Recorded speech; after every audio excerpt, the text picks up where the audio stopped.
All right. Okay. So, conversation we're going to be having is the idea of how text messaging has become more and more of a problem with society. How people tend to text more over calling. What was the stats again? The stats was something like how kids or people from age 18 to 29 back in 2000 they sent like a couple billion. I can't remember what the specific amount was. It went from 14 billion in 2000 to 188 billion in 2010. That's crazy. That's just, it's staggering. In 10 years, the numbers have almost 10 times the amount. And essentially the problem that's occurring is people nowadays don't know how to communicate. Because, I mean, in a text message you can only, say certain things without, you don't have the ability of putting emotion, or you don't have the ability of understanding the context of what you're trying to actually say, right? And I think what's also happening is, like I said, people don't know how to communicate, and then secondly,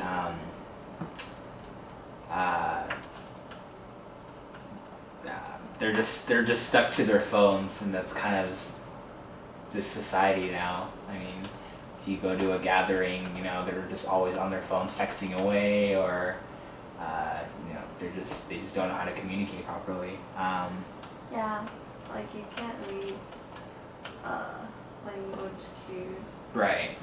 Like body language or facial emotions, and they also talk about how young adults, they don't develop interpersonal skills enough for communication, so they develop communication phobia, where they don't want to talk to people in person. It's true. What else?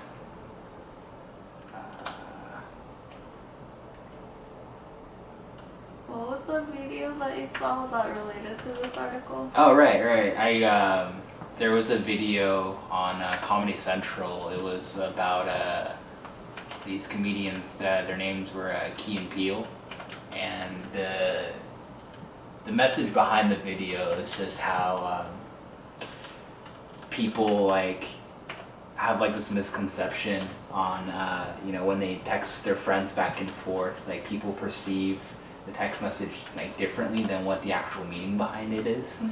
And it was funny because the scenario was he text messages Jordan about how they wanted to hang out with each other and trying to make plans, but what he does is he sends it in a very serious tone.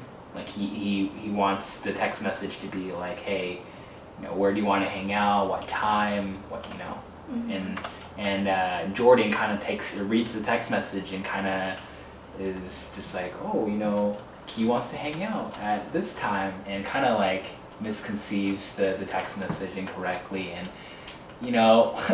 a few text messages afterwards that Key just gets super angry because he just doesn't understand what he's trying to get across, and he just gets super angry because obviously they're not communicating effectively just by texting, and like I said, it's hard to portray your emotions in a text message. So I guess that kind of leads to psychosocial context, where people don't have the ability of, depending on their behaviors or just their personality traits, they don't have the ability of getting that across. So they don't interpret things the same way? Right. Because one of the characters was serious, Right. and the other was one just kind of nonchalant. like nonchalant, carefree kind of attitude. So even though the nonchalant character was like, oh, we'll hang out at this whatever, Right. and then the more serious guy took it as like, oh, he doesn't give a. Yeah, he doesn't care. Yeah. Right. So it got into a heated situation Heated. at the end where Right. the other person was just like, hey, what's up, friend? And Right. then this guy's just about to beat up his friend. Right? Right. Yeah. I feel like the most important thing is you can't really read into text as you can when you're actually talking to people because you can't see their face, you can't see like what they're actually doing when they're sending the text. Yeah, it's becoming a really big problem because, like you said, it's people aren't developing like their interpersonal skills, and this could go anywhere from this could affect your personal life. It could affect your future employment. Not being able to communicate effectively within your interview because you're just so used to talking in Yeah. short text messages and writing professional emails that could really affect your life.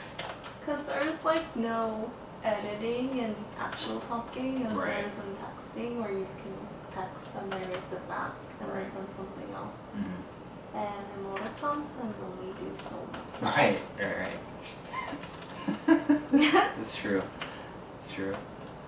Yeah, I think no, Did I we think miss that on was anything? it. Okay.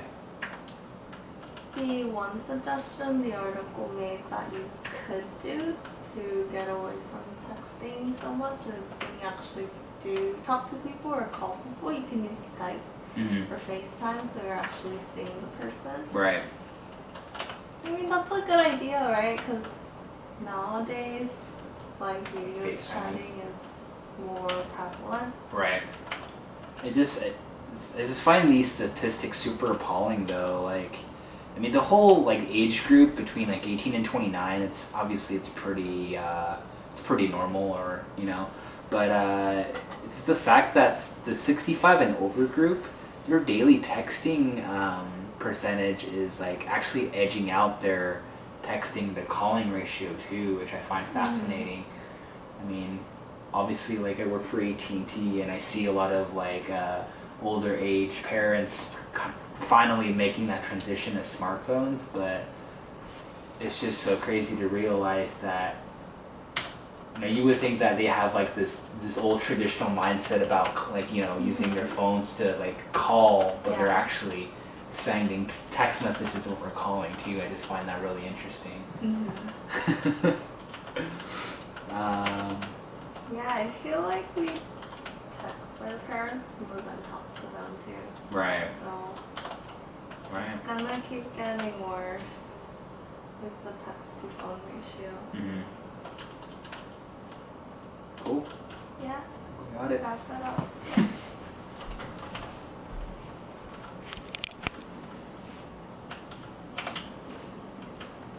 There's 1,400 wood in the chest.